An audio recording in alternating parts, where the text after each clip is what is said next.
تحقها وخالق الناس بخلق حسن صدق الله العظيم وبلغ رسوله النبي الحبيب الكريم ونحن على ذلك من الشاهدين والشاكرين والحمد لله رب العالمين.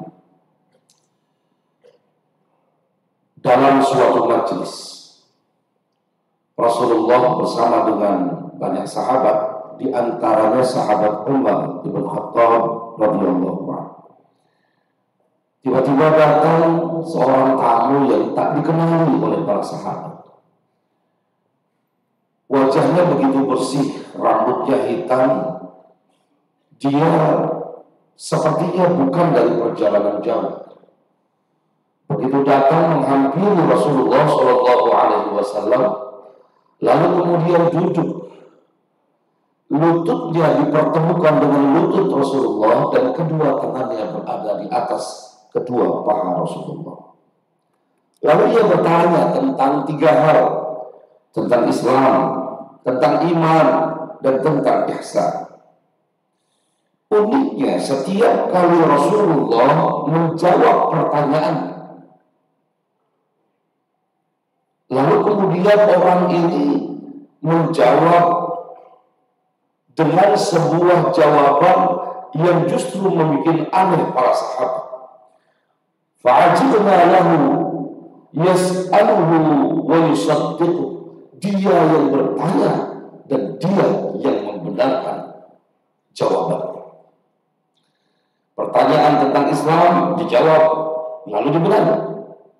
Pertanyaan tentang iman dijawab lalu dibenarkan.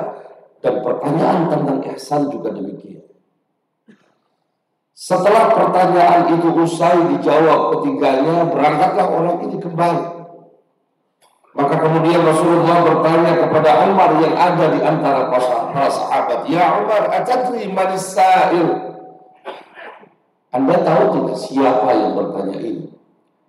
Lalu kemudian Umar menjawab, "Allah wa rasuluhu a'lam." Allah dan Rasulnya yang tahu. Maka Nabi kemudian berkata, "Fa innahu Jibril atakum yu'allimukum dinakum." Dia datang kepada kalian untuk mengajarkan tentang agama kalian. Yu'allimukum dinakum. Jibril yang diutus langsung oleh Allah dalam penampakan wajah manusia mengajarkan tentang apa yang kemudian oleh para ulama disebut sebagai arkanuddin, rukun agama. Ada rukun iman, rukun Islam, dan ihsan. Inilah yang kemudian menjadi pijakan dalam sebuah kehidupan umat manusia, yaitu tentu saja kita, para muslimin yang ada di dalam kehidupan dunia ini.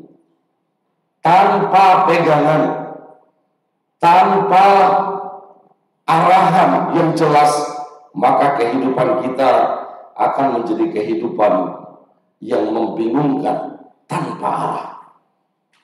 Yang menarik, jika rukun iman kita pahami sebagai konsep teologis, kepercayaan dan sekaligus keyakinan akan kebesaran Allah Subhanahu wa taala, keberadaan Allah Subhanahu wa taala, tetapi kemudian Islam adalah sebuah konsepsi yang mengajarkan tentang proses penghambaan kepada Allah Subhanahu wa taala, tentang bagaimana caranya kita melakukan proses menyembah dan beribadah kepada Allah Subhanahu wa taala. Lalu kemudian bagaimana buah dari semua itu Islam mengajarkan, yaitu tentang ihsan. Inilah ihsan yang disebut di dalam hadis tersebut. Allah Ta'ala mengajarkan sang Nabi, dan Nabi menjawabnya kepada para sahabat sebagai sebuah pegangan. An ta'budallah ka'annaka tarahu fa illam takun tarahu fa innahu yarak. Engkau beribadah kepada Allah seolah-olah engkau melihat Allah. Dan jika engkau tidak bisa melihat Allah, dan itu pasti tidak bisa kita lakukan, maka harus ada keyakinan yang kuat bahwa Allah melihat setiap perbuatan kita. Itulah kenapa kemudian di dalam Islam pelajaran besarnya itu adalah bagaimana kita menghadirkan Allah di dalam setiap nafas kehidupan kita.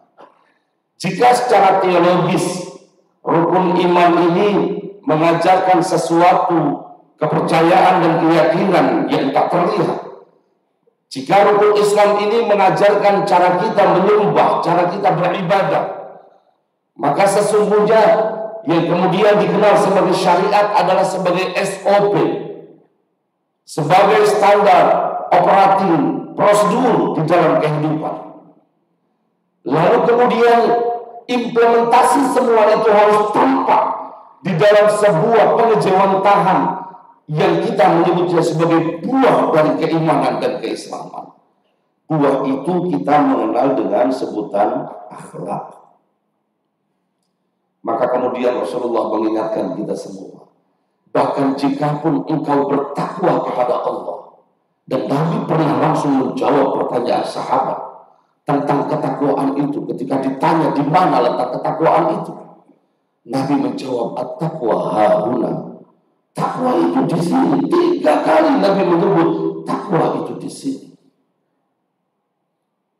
Tidak ada seorang pun di atas muka bumi ini yang berhak mengklaim, apalagi sampai menuduh, menyimpulkan, menyebut seseorang telah lepas dari keimanannya. Itu menunjukkan bahwa persoalan keimanan adalah mutlak hak wewenang Allah Subhanahu wa ta'ala. Tetapi soal syahadah, seseorang terkonversi imannya dari iman yang lain kepada iman Islam, masuk dalam wilayah syariah. Ada syahadah yang disebutkan, ada persaksian yang dia ucapkan. Inilah syariah, inilah jalan. Kaifiyah di dalam kehidupan diatur di dalam syariat. Tetapi penerapan syariat itu harus dalam bingkai pemahaman bahwa setelah Rasulullah SAW menerima kesempurnaan risalatul Islam dalam wahyu yang diturunkan oleh Allah, al-yawma akmaltu lakum dinakum wa atmamtu alaikum ni'mati wa raditu lakumul Islam dinan.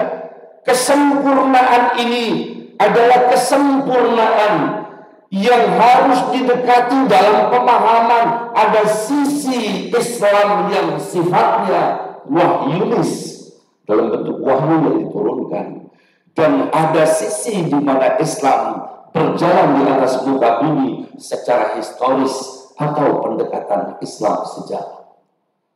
Sebagai contoh sederhana saja, kitab suci ini tidak diturunkan seperti tablet, seperti buku yang sudah jadi. Ia melalui sebuah proses transformasi nilai-nilai di dalam masyarakat yang luar biasa. Kita mengenal misalnya ayat-ayat yas'alunaka. Mereka bertanya kepadamu, hai Muhammad. Kejadian pertanyaan itu yang dilakukan oleh para sahabat dan nanti akan dijawab oleh Rasulullah, dan biasanya proses menjawabnya menunggu turunnya wahyu. Itu artinya ada proses dialektika antara turunnya wahyu dengan kebutuhan masyarakat. Maka dalam ilmu tafsir, pendekatan kontekstual saat membaca ayat-ayat Al-Quran menjadi sangat dibutuhkan. Maka di dalam pendekatan ilmu tafsir, ketika Anda membaca tarjamatul Quran, itu tidak sama dengan ketika Anda membaca mushaf ayat-ayat Allah. Mimbar-mimbar tabligh kita banyak dikuasai atau banyak didominasi dengan orang-orang yang berkata menurut Allah di dalam firman-Nya begini dan begitu, lalu yang dibaca adalah terjemah. Sementara dalam ulumul Quran kita mengetahui kaidah setiap kata tidak tunggal makna. Itu kenapa kemudian Wilayah ini wilayah yang harus difahami betul oleh banyak kaum muslimin di dalam memegang agama. Di atas segalanya Rasulullah SAW mengingatkan kita semua, Rasul aqli ba'dal iman at-tawajjuj ila nas. Puncak akal setelah keimanan adalah bersikap kasih sayang kepada manusia. Ini catatan penting. Sehingga kemudian Rasulullah ingin mengajarkan kepada kita soal internalisasi nilai budaya atau kita sering menyebut sebagai core value di dalam kehidupan. Tanpa itu kita kehilangan arah. Agama mengajarkan kita dengan bahasa sederhana namanya akhlak. Kita menyebutnya core value, kita menyebutnya sebagai budaya perusahaan, budaya kampus, budaya keluarga dan lain-lain. Tapi sebetulnya itu bukan sekedar simbol, ini ajaran yang harus selalu kita taati. Misalnya ada nilai kejujuran, tanggung jawab, kepatuhan kepada aturan adalah bagian yang harus dimulai dari iman. Iman artinya percaya. Orang yang kepercayaannya kuat kepada Allah, maka imannya akan dahsyat. Dia akan tahan, dia akan kuat dari godaan apapun. Kalau godaan bisa dia tahan, maka akan terjadi amin. Dia orang yang dipercaya. Kalau sudah begitu, situasi akan menjadi aman, pasti akan terkendali. Maka kalau amanah yang dimulai dari sikap asyidqu, kejujuran, melahirkan profesionalisme, kepatuhan kepada aturan, akan menjadi sikap yang mudah dilaksanakan. Tetapi masih ada satu yang harus kita jaga, yaitu apa? Al-istiqamah, komitmen dan konsisten merawat nilai-nilai kebaikan di dalam kehidupan kita. A'udzubillahi minasyaitonir rajim. Bismillahirrahmanirrahim. Wal 'asri innal insana lafi khusr illa alladziina aamanu wa 'amilus shalihati wa tawassaw bil haqqi wa tawassaw bis sabr. Shadaqallahul 'azim. Barakallahu li wa lakum fil Qur'anil 'azim wa nafa'ani wa iyyakum bima fihi minal ayati wa dhikril hakim. Aqulu qawli hadza wa astaghfirullahal 'azim li wa lakum wa lisa'iril muslimin fastaghfiruhu innahu ghafurur rahim. Allahumma salli ala sayyidina wa maulana Muhammad wa ala alihi wa sahbihi wa barik wa sallim ajma'in.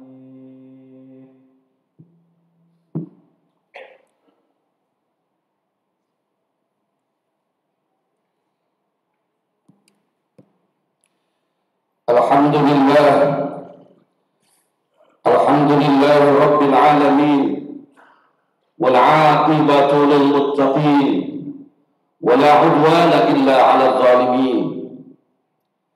أشهد أن لا إله إلا الله وحده لا شريك له الملك الحق المبين وأشهد أن محمدا عبده ورسوله المبعوث رحمة للعالمين. اللهم فصل وسلم وبارك وكرم وعظم على هذا النبي الكريم ورسول المبارك العظيم سيدنا ومولانا محمد وعلى آله وصحبه ومن جاهد بجهاده إلى يوم الدين. أما بعد فأوصي نفسي أولا ثم أوصيكم ثانيا بتقوى الله فقد فاز من اتقى. يقول الله تعالى في محكم كتابه وهو أصدق القائلين: أعوذ بالله من الشيطان الرجيم بسم الله الرحمن الرحيم يا أيها الذين آمنوا اتقوا الله حق تقاته ولا تموتن إلا وأنتم مسلمون. واعلموا أن الله تعالى أمركم بأمر بدأ فيه بنفسه وثنى بملائكته المسبحة بقدسه وثلث بكم أيها الحاضرون من برية جنه وإنسه. وقال تعالى ولم يزل قائلا عليما إن الله وملائكته يصلون على النبي يا أيها الذين آمنوا صلوا عليه وسلموا تسليما.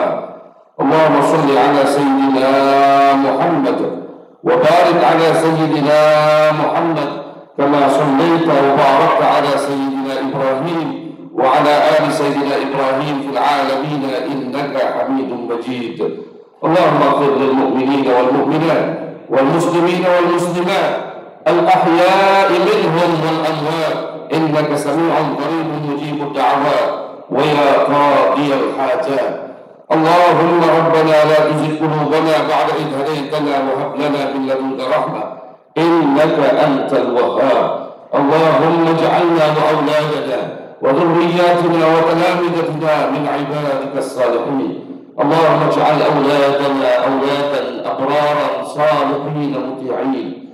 اللهم اجعل أسرتنا أسرة سعيدة مباركة مودة ورحمة سكينة مطمئنة مصلحة تجري فيها أحكام الشرعية وأخلاق الإسلامية برحمتك يا أرحم الراحمين.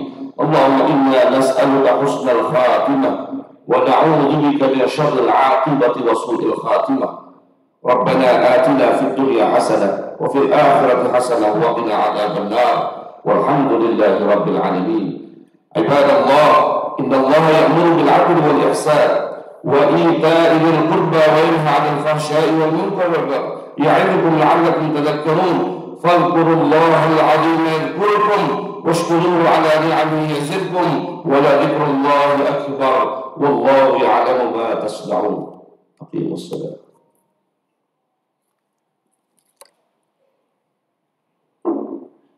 الله أكبر.